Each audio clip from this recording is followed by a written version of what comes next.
The mainstream advice is simple: buy now before prices go up. Follow the migration trends. Get in early. That advice is going to financially destroy people because it ignores three devastating categories of Florida real estate where buyers are getting crushed, not by bad luck, but by predictable, avoidable traps that anyone could see coming if they just knew where to look. This isn't about fear. It's about seeing what's actually there before you sign your name on a $250,000 mistake. Look, if you're tired of real estate videos that just rehash the same sunshine and tax savings talking points without ever telling you the actual truth about where not to buy, do me a favor and hit that like button right now. And if you want someone who's going to be straight with you about the traps, the risks, and the reality of Florida real estate without all the hype, go ahead and subscribe. Because I'm not here to sell you a dream. I'm here to make sure you don't buy a nightmare. Here's what nobody with a commission on the line will ever tell you.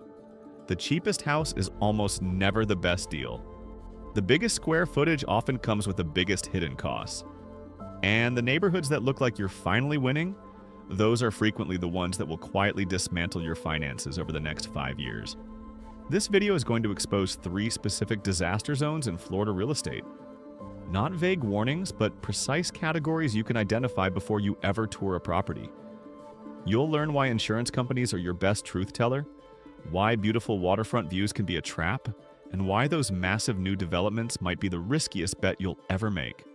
The core reframe I want you to understand is this: real freedom in Florida isn't about escaping state income tax or buying more house than you could afford back home. Real freedom is total cost of ownership. It's quality of life that doesn't require 3 hours in your car every day. It's the ability to leave when you want, not when you're financially forced to because you're trapped underwater on a property nobody else wants to buy. Most buyers learn these lessons after they've signed. You're going to learn them now. Let's start with the first disaster home type. And this one is going to surprise a lot of people because it sounds like it should be the ultimate Florida dream. Waterfront property. Now, before you think I've lost my mind, hear me out. I'm not saying all waterfront is bad. I'm saying that buying waterfront without understanding what you're really signing up for is one of the fastest ways to watch your financial future evaporate. Here's what's happening behind the scenes that nobody talks about. Insurance companies have teams of data scientists running probabilistic models 24/7. They're not guessing. They're calculating down to your individual property what the likelihood is of a catastrophic loss over the next 10, 20, 30 years. And what those models are showing them is that climate change isn't some distant future problem. It's a present reality that's fundamentally changing the risk profile of waterfront Florida. Sea levels are rising, storm intensity is increasing, the frequency of major hurricanes is trending upward, and insurance companies are responding in 2 ways. Either they're raising rates to levels that make properties completely unaffordable, or they're leaving the market entirely. Let me tell you about what's happening to real people right now. Someone buys a gorgeous waterfront condo. The view is incredible. They can watch dolphins from their balcony. At closing, their insurance is manageable, maybe $3,000 a year. Then the renewal comes. $6,000. They shop around. $7,000. $8,000. Some companies won't even return their calls. And here's the brutal part. Their property might be appreciating on paper, but who's going to buy it when the insurance costs are eating up half of what the mortgage payment would be? You're not building wealth. You're watching your equity get consumed by premiums that double every few years. And there's something else most people don't consider until it's too late. When a major hurricane hits, and in Florida, it's not a question of if, but when, waterfront properties take the worst of it. Storm surge, wind damage, flooding.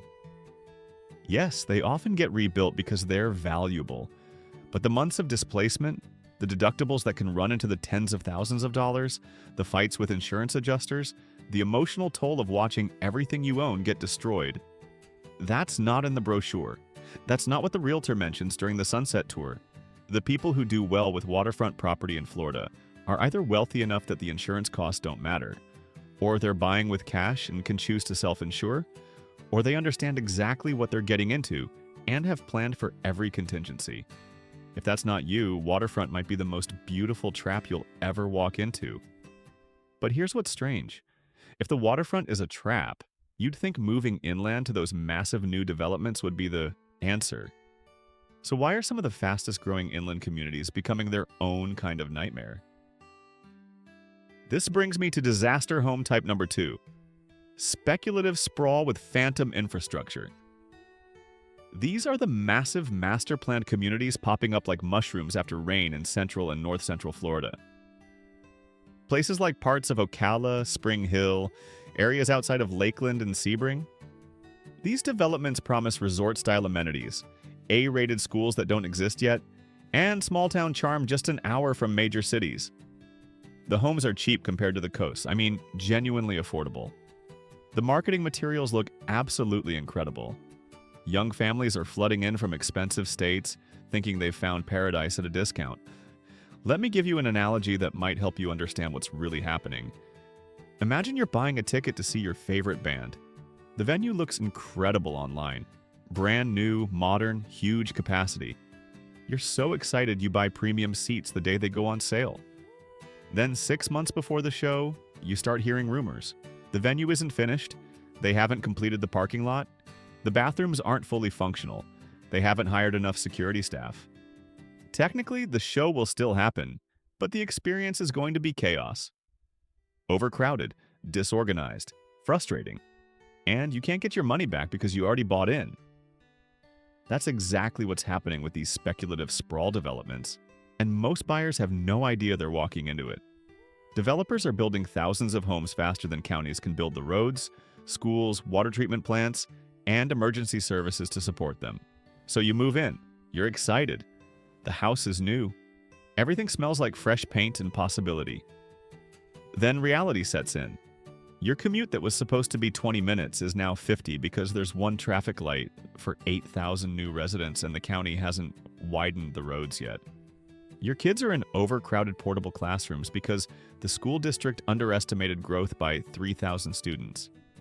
Your water pressure drops every summer because the treatment plant was designed for half the current population. The nearest grocery store is 30 minutes away. The promised shopping center is still just a dirt lot because the developer is waiting for more homes to sell before they invest in retail. Here's the structural problem.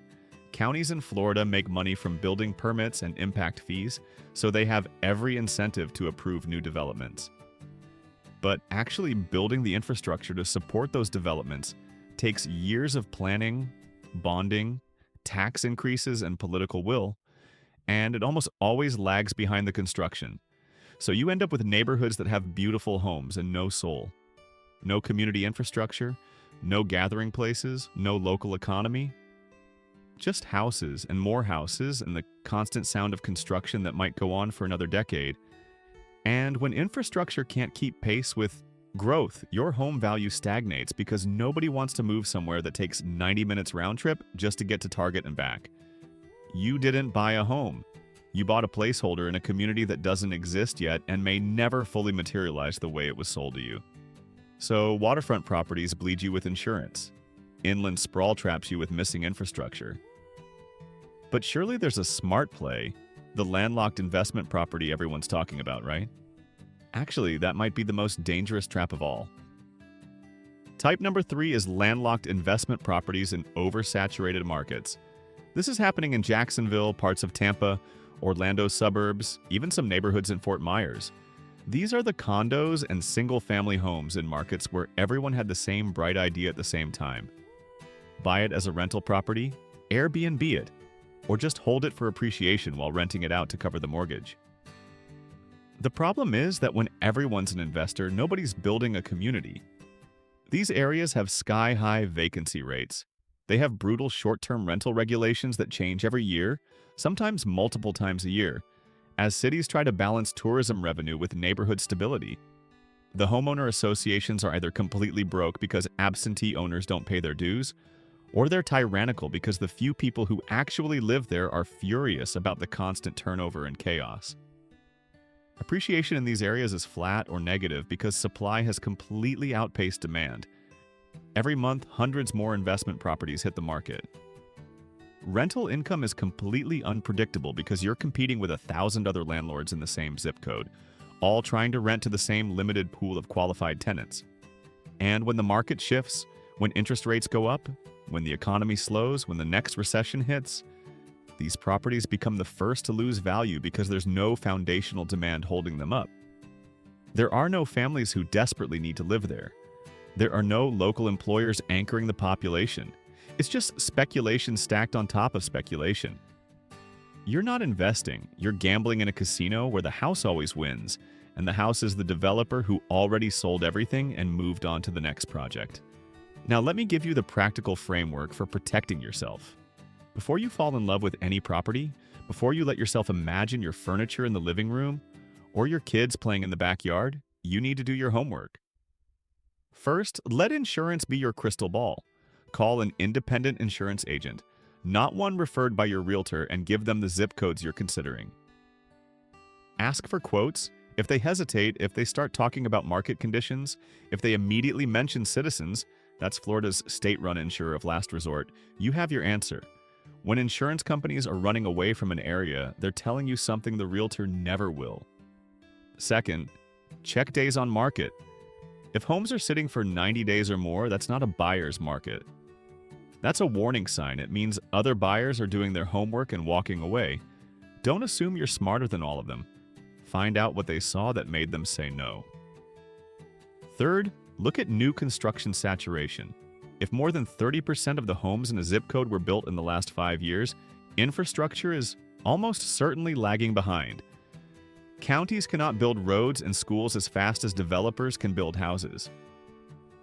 Fourth, join local community groups before you buy. Facebook neighborhood groups. Nextdoor. Local Reddit threads.